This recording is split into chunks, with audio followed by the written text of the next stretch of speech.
Halo warga intelektual sekalian, kalau syariah Islam itu adalah hukum paling sempurna di dunia, lalu kenapa di Iran itu masyarakatnya tidak dilarang menikahi anak SMP kelas 1? Bayangkan, bocil kelas 1 SMP tidak dilarang oleh pemerintah Iran, bahkan ditandatangani oleh Ayatollah Ali Khamenei, undang-undang bisa menikahi bocil anak SMP. Wow, gila, luar biasa. Nah, yang jadi pertanyaan, pantaskah Ayatollah Ali Khamenei dijadikan panutan? Bayangkan, dia menandatangani undang-undang kita bisa menikahi bocil anak kelas 1 SMP, tapi kita menjadikan Ayatollah Ali Khamenei panutan gitu. Ketika dia meninggal, banyak orang yang nangis di Konoha gitu. Apakah itu sebanding atau tidak? Apakah itu rasional atau tidak? Jadi di video ini saya akan bongkar sampai ke akar-akarnya. Saya tidak akan berpihak pada siapapun. Disclaimer on ya. Saya tidak membenci syariah Islam. Kalau syariah Islam itu bisa bikin negara kita jadi negara maju, saya juga ikut. Saya tidak membenci syariah Islam. Besok kita syariah Islam gitu. Tapi permasalahannya kenapa negara yang menggunakan syariah Islam itu seperti Iran jadi negara gagal dan bisa menikahi bocil SMP kelas 1. Apa alasannya? Jadi bagi penyembah Ayatollah Ali Khamenei, ya, pendukung Iran, siapkan Panadol, saya akan kuliti rahasia yang selama ini ditutupi oleh pemerintah Iran. Apa itu faktanya? Langsung saja kita ke pertandingannya. Mari kita gaskan.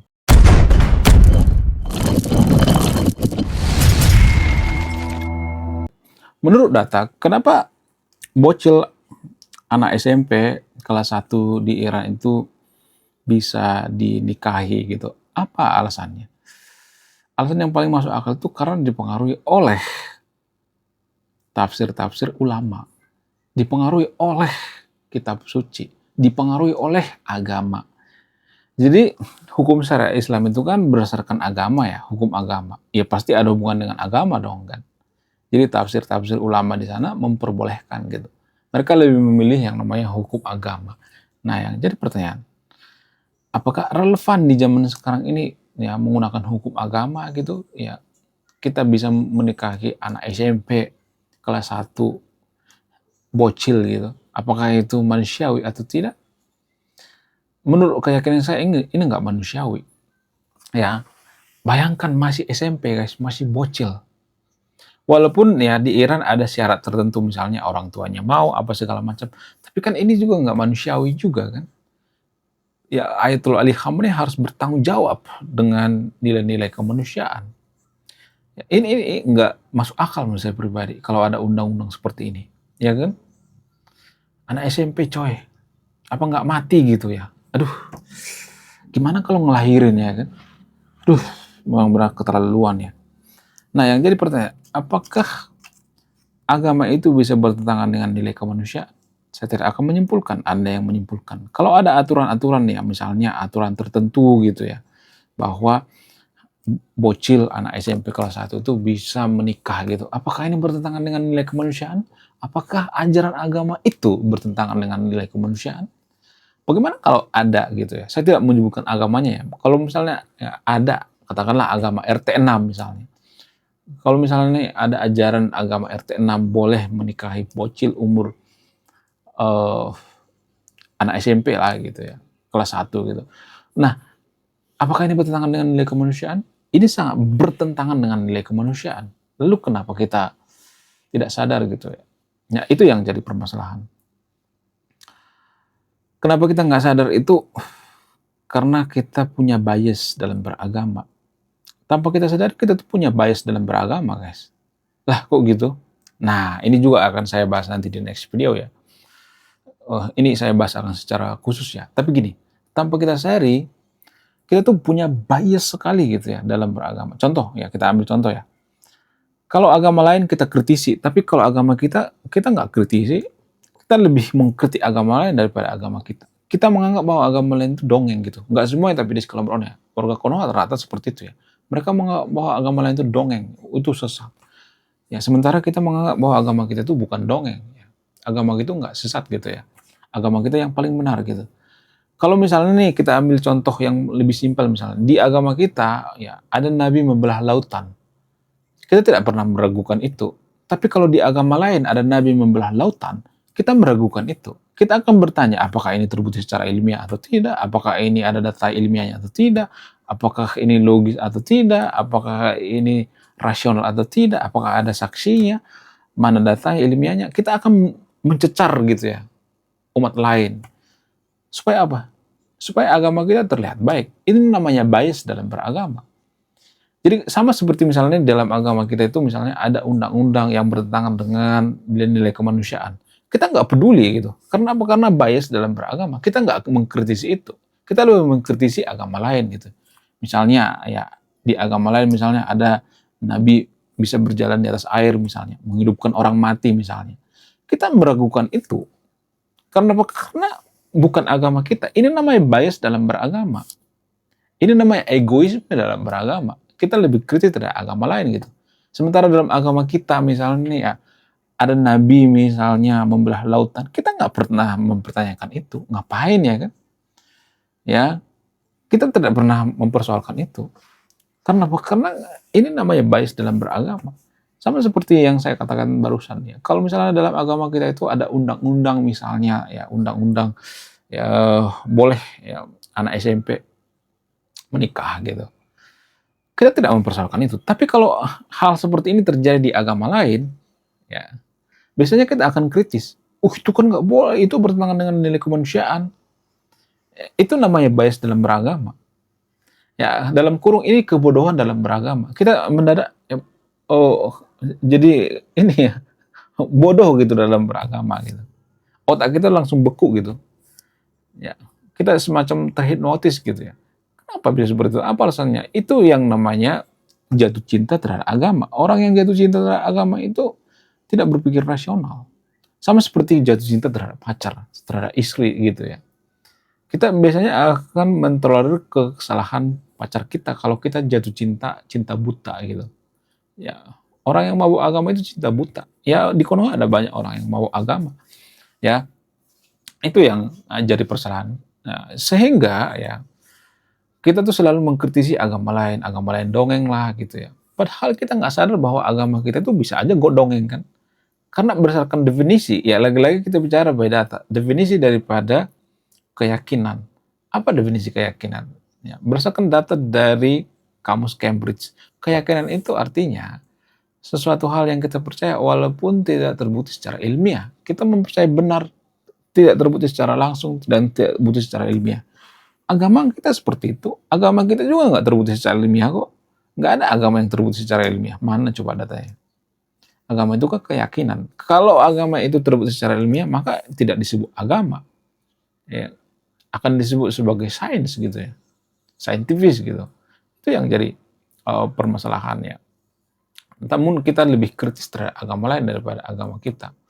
Ya bisa aja agama kita dongeng kan. Kita nggak tahu kan. Kuno kan. Tapi kita lebih mengkritisi agama lain atau ngata-ngatain agama lain dongeng supaya agama kita itu terlihat bagus gitu. Itu kebobrokan orang yang beragama kalau saya perhatikan. Nggak semuanya tapi di sekelumnya itu fakta menarik yang terjadi di Konoha. Pada faktanya seperti itu ya. Padahal kita beragama tertentu itu bukan karena kemauan kita, tapi karena warisan gitu ya, karena politik gitu ya.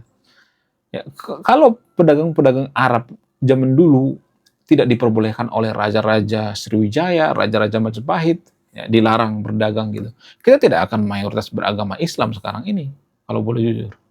Jadi politik juga yang paling mempengaruhi kenapa kita beragama mayoritas sekarang ini kan. Ya, politik itu mempengaruhi. Ya, kalau misionaris-misionaris dari Jerman tidak diperbolehkan oleh Belanda zaman dulu, kita tidak akan beragama Kristen kok. Sama seperti agama Hindu. Kalau dilarang zaman dulu, datang orang-orang India menyebarkan agama Hindu, kita tidak akan beragama Hindu. Agama Buddha juga seperti itu ya. Jadi ini yang jarang kita pahami gitu ya. Padahal agama itu kan cuman warisan doang gitu, tapi kita meributkan, oh agama kita yang paling benar, agama kita yang paling waras dan sebagainya. Sama seperti kasus Iran ini. Ya. Jadi kalau di agama lain itu ada peraturan yang bisa menikahi bocil, ya anak SMP, kita mengatakan oh itu hal biasa kalau di agama kita. Tapi kalau agama yang lain tuh kita kritisi gitu ya, kita kata-katain gitu ya. Kemudian kenapa ada orang yang percaya bahwa menikahi anak SMP itu yang nggak jadi masalah, itu bukan dosa, itu tidak bertentangan dengan nilai kemanusiaan? Apa alasannya? Ya kadang-kadang nilai kemanusiaan itu hilang karena kita mabuk beragama, sama seperti Iran gitu. Kemudian zaman dulu kan zaman sekarang kan beda kan. Kenapa zaman abad pertama, abad kedua, abad ketiga sampai abad ketujuh itu boleh menikahi anak SMP? Apa alasannya? Itu karena urgent sebenarnya. Zaman dulu kan sering perang ya, perang antar suku ya, sehingga umur raja atau pemimpin itu pendek sekali gitu. Ya nggak sampai, paling rata-rata 30 lah gitu. Karena sering terjadi perang. Nah, karena sering terjadi perang, mereka kan khawatir nggak punya keturunan ya, maka mereka langsung nikahin gitu ya, nikahin umur berapapun, nah nikahin gitu, umur katakanlah ya, anak SMP kelas 1 gitu ya, walaupun zaman dulu belum ada sekolah, ya segitulah kira-kira ukurannya, mereka nikahin gitu, untuk memperoleh keturunan supaya ya keturunannya terus berlangsung gitu ya.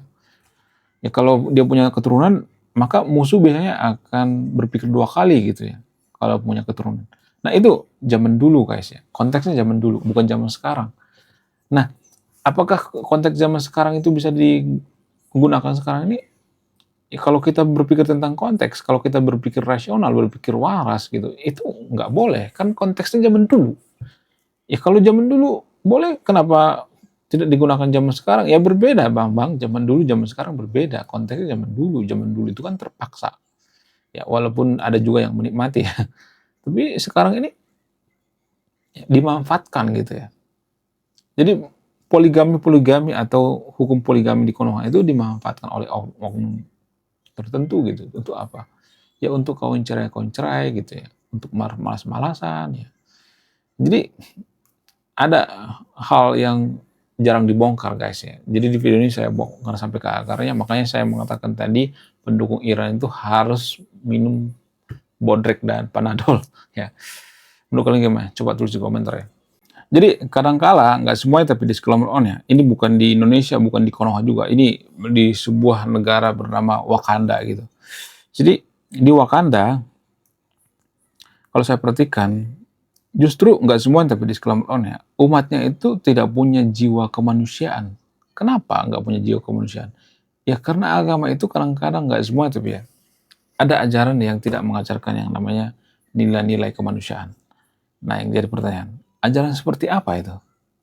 Silahkan tulis di kolom komentar, saya tidak akan menjawab. Anda yang menyimpulkan.